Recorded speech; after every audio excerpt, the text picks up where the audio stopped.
तुमसे कहानी की शुरुआत होती है एक अनाउंसमेंट से, जहां एक अनजान आवाज रूल समझा रही थी। उसने चेतावनी दी कि इस जानलेवा खेल में सिर्फ एक ही इंसान बचने वाला है। स्कूल, घरों और एक जेल को सेफ जोन बनाया गया था, लेकिन वहां कहानी की शुरुआत होती है एक अनाउंसमेंट से, जहां एक अनजान आवाज रूल समझा रही थी। उसने चेतावनी दी कि इस जानलेवा खेल में सिर्फ एक ही इंसान बचने वाला है। स्कूल, घरों और एक जेल को सेफ जोन बनाया गया था, लेकिन वहां तक पहुंचने के लिए खिलाड़ियों को बताए गए रास्ते पर ही चलना होगा। अगर जरा भी इधर उधर गए तो बिना किसी वार्निंग के सीधा मौत हो जाएगी, और अगर कोई भी पूरा चक्कर काट के तुमसे दोबारा आगे निकल गया तो फिर तुम्हारी मौत पक्की है। बहुत सारे लोग इस वक्त एक अनजान जगह पर खड़े हुए थे। उनमें से किसी को नहीं पता कि वो यहाँ पर कैसे आए। सबके चेहरों पर घबराहट साफ दिखाई दे रही थी। तभी वो रहस्यमयी आवाज फिर से गूंजी और उसने चेतावनी दी कि अगर किसी ने भी घास को हल्का सा भी छुआ तो वो उसी पल मारा जाएगा। लोग अभी हालात समझ ही रहे थे कि अचानक उन्हें भागने का ऑर्डर दे दिया गया। इन सब के बीच वेरोनिका नाम की एक लड़की भी है। फ्लैशबैक में दिखाया गया कि वेरोनिका हॉस्पिटल में अपनी छोटी बहन का ध्यान रख रही थी। उसकी बहन को इस छोटी सी उम्र में कैंसर था। वेरोनिका ने पूरी कोशिश की मजबूत बने रहने की, लेकिन अंदर ही अंदर वो पूरी तरह टूट चुकी थी। बदकिस्मती से कुछ ही वक्त बाद उसकी बहन की मौत हो गई और वेरोनिका की दुनिया एक बार फिर से बिखर गई। लेकिन उसकी जिंदगी में परेशानी खत्म नहीं हुई थी। जल्द ही वेरोनिका को पता चला कि उसे भी वही कैंसर है जिससे उसकी माँ और उसकी बहन की जान गई है। मगर वेरोनिका ने सोच लिया था कि मैं इस कैंसर के हाथों नहीं मरूंगी। वो लगातार अपनी मेडिसिन लेती रही, अच्छे से एक्सरसाइज करने लगी और अपने पूरे जीने के तरीके को बदल दिया, सिर्फ इस उम्मीद में कि शायद वो थोड़ा और लंबा जी पाए। फिर कई हफ्तों बाद जब वेरोनिका हॉस्पिटल चेकअप के लिए पहुंची, तब आखिरकार एक करिश्मा हुआ। डॉक्टर ने बताया कि उसका कैंसर पूरी तरह ठीक हो गया है। इतने समय बाद पहली बार वेरोनिका खुश नजर आई, लेकिन उसका ये सुकून भी कुछ ही पलों का था। जब वो घर लौट रही थी तो अचानक उसकी आंखों के सामने बहुत तेज रोशनी आई और देखते ही देखते उसके आसपास की पूरी दुनिया उस रोशनी में गायब हो गई।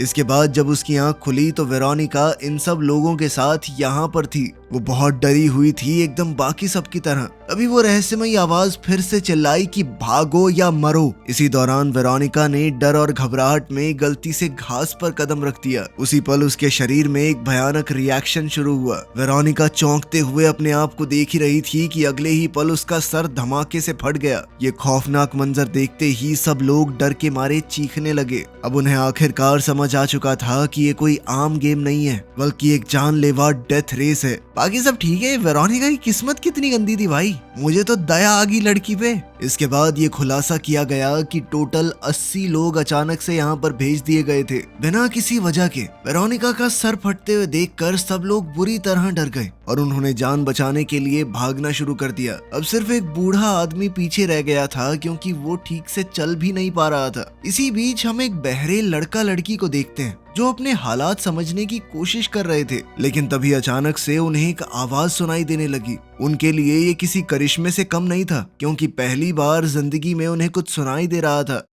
वहीं भीड़ में एडी और जस्टिन नाम के दो दोस्त थे। वो भी बाकी सब की तरह घबराकर भाग ही रहे थे, ये सोचते हुए कि आखिर वो यहाँ पर आए कैसे। तभी वो रहस्यमयी आवाज हर एक मौत के बाद बचे हुए लोगों का नंबर अनाउंस करती रही। कुछ देर बाद उन दोनों की नजर एक आदमी पर पड़ी जो रेस से भागने की कोशिश कर रहा था, लेकिन जैसे ही वो रास्ते से हटा, अगले ही पल उसका सर भी धमाके से फट गया और अब जिंदा बचे लोगों की संख्या सिर्फ 72 रह गई। फिर कुछ देर बाद सब लोग एक खाली पड़ी जेल तक पहुंचे, जहां हर कोई एरोज से बने हुए रास्ते पर तेजी से भाग रहा था। इसी भागा दौड़ी में एक छोटी एशियन लड़की अचानक से सीढ़ियों से गिर गई। उसके पैर की हड्डी बुरी तरह से डिसलोकेट हो गई। दर्द के मारे वो चीखने लगी, जबकि उसका छोटा भाई लोगों से मदद की भीख मांग रहा था, लेकिन किसी ने रुक कर उनकी तरफ देखा तक नहीं। सिर्फ जस्टिन ही उनकी मदद करने के लिए आगे आया। वो और एडी मिलकर उस जख्मी लड़की को एक कमरे तक ले गए। दोनों भाई बहन बुरी तरह घबराए हुए थे और तब पता चला कि उन्हें इंग्लिश समझ ही नहीं आती। छोटा लड़का बार बार अपने माँ बाप के बारे में पूछ रहा था, जबकि लड़की समझाने की कोशिश कर रही थी कि मुझे हॉस्पिटल जाना जरूरी है। लेकिन एडी को लग रहा था कि बच्चों को साथ ले जाना नामुमकिन है। उसने जस्टिन से कहा कि भाई हमें इन्हें यहीं पर छोड़ना पड़ेगा, आगे बढ़ते रहना पड़ेगा हमें। मगर जस्टिन को ये ठीक नहीं लग रहा था। फिर भी उसने बच्चों को वहीं रुकने को कहा, ये वादा करते हुए कि मैं मदद लेकर आऊंगा। फिर दोनों कुछ दूर तक भागते रहे और तब ये खुलासा हुआ कि वो असल में उन बच्चों को वहीं छोड़कर भाग रहे हैं। लेकिन ये करते हुए जस्टिन का दिल दुख रहा था। वो जानता था कि उन बच्चों को ऐसे छोड़ना गलत है। वो उनकी मदद करना चाहता था, लेकिन एडी ने उसे याद दिलाया कि अगर किसी ने पूरा चक्कर काट के हमें पार कर लिया ना, तो बच्चों के साथ साथ हम भी मारे जाएंगे। आखिरकार जस्टिन भी मजबूरी में एडी की बात मानकर आगे बढ़ गया। इसके कुछ देर बाद दोनों की मुलाकात एक पादरी से हुई, जिसे पूरी तरह यकीन था कि उनसे बात करने वाली आवाज खुद भगवान की है। उसका मानना था कि वो सभी लोग स्वर्ग और नर्क के बीच के रास्ते पर फंस चुके हैं और अगर वो सही रास्ते पर चले तो आखिरकार स्वर्ग तक पहुंच जाएंगे और जो भी भटका वो सीधा नर्क में जाएगा। लेकिन एडी और जस्टिन को उसकी बातें बिल्कुल बकवास लगी। वो लोग भागते हुए आगे बढ़ते रहे और जल्द ही एक चर्च तक पहुंच गए। वहां प्रीस्ट की नजर जीसस के क्रॉस पर पड़ी और वो उसकी तरफ बढ़ने लगा, लेकिन इसी चक्कर में उसने बिना ध्यान दिए रास्ता छोड़ दिया। अगले ही पल उसका सर भी धमाके से फट गया। ये खौफनाक मंजर देखकर वहां मौजूद सब लोग शौक से जम गए। कुछ वक्त बाद एडी और जस्टिन दोबारा रेस के स्टार्टिंग पॉइंट तक पहुंच गए। वहां उन्होंने उस बूढ़े आदमी को देखा जो अब भी जमीन पर बेबस पड़ा था। वो अब तक एक कदम भी नहीं चल पाया था। अब हालात और भी खतरनाक हो चुके थे, क्योंकि अगर कोई भी बूढ़े आदमी से आगे निकल गया तो वो तुरंत मारा जाएगा, क्योंकि ये उन लोगों का दूसरा लैप होगा। इसी दौरान वो बहरे लड़का लड़की भी वहां पर पहुंच गए और उन्होंने बूढ़े आदमी की मदद करने का ऑफर दिया। साथ ही ये भी साफ हो गया कि कोई तो अनजान ताकत है जो उनके ऊपर नजर रखे हुए थी। इसके बाद उनका ग्रुप उस बूढ़े आदमी को घर के अंदर ले गया, जहां वो दूसरे लोगों को भी आगे बढ़ने से रोकने की कोशिश करने लगे। वो समझाने लगे कि अगर तुम आगे बढ़े तो ये अंकल मर जाएंगे। कुछ लोग सिचुएशन समझ गए या फिर वो इतने थक चुके थे कि वहीं रुकने को तैयार हो गए, लेकिन दूसरी तरफ कई लोग डर और पैनिक के मारे आगे बढ़ते रहना चाहते थे, क्योंकि उन्हें डर था कि अगर वो रुके तो उनका सर भी धमाके से फट जाएगा। और इस सब के बीच वो रहस्यमयी आवाज दोबारा से बोली, भागो या मरो। लेकिन जस्टिन हार मानने को तैयार नहीं था। वो सबको समझाने की कोशिश करता रहा कि अगर सब मिलकर काम करें तो शायद वो इस जानलेवा सिस्टम को हरा सकते हैं। इसके बाद जस्टिन ने बहरे लड़का लड़की से बात की और पूछा कि क्या उन्हें पता है वो यहाँ पर कैसे आए, लेकिन उनके पास कोई भी जवाब नहीं था। उन्हें सिर्फ इतना याद था कि जो भी लोग उस सड़क पर मौजूद थे सब लोग अचानक इस अनजान जगह पर टेलीपोर्ट हो गए। फिर थोड़ी देर बाद एक मुस्लिम आदमी नमाज पढ़ने लगा। ये देखते ही वहां मौजूद एक गुस्सैल औरत बुरी तरह भड़क गई।